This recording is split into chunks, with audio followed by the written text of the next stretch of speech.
All right, that's it. We are finished.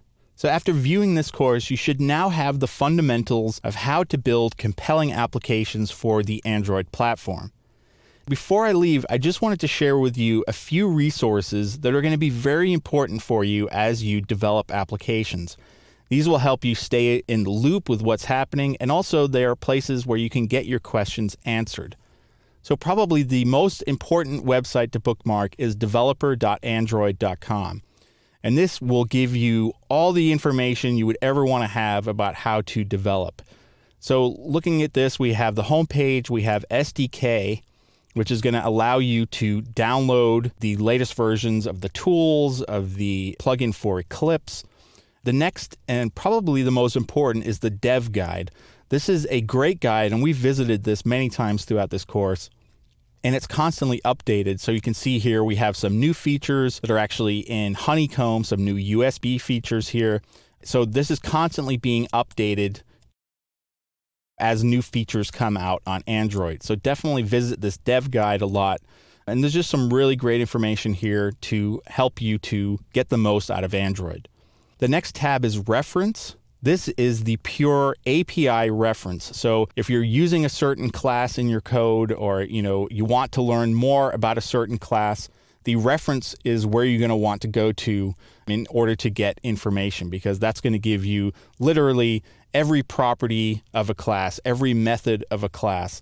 And you can see we can browse through all of the packages and all of the classes that make up the Android framework. Another great tab is the Resources tab.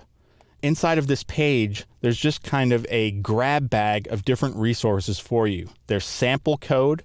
So if you want fully functioning applications, and in the last movie, we created this accelerometer play example.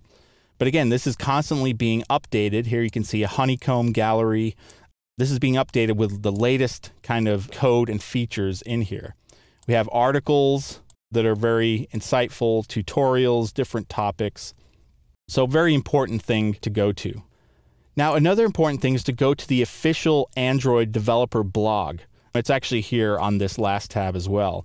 It's just android-developers.blogspot.com. And this is created by the Android developer advocates. So there's a lot of blog posts here talking about the latest and greatest stuff that's happening with Android. So a non-Google site that's really important is Stack Overflow. And Stack Overflow is a great site where you can essentially ask questions and answer questions on a whole range of different topics. But if you want to go directly to the Android one, it's stackoverflow.com/questions/tagged/Android. And if you search here for something under Android, you're going to find out that there's just an immense amount of information here, and you have people asking questions. So in most cases, if you have a question, it's probably been asked here already and has already been answered. And last but not least is the actual source code for Android. We've used this a couple of times in the course.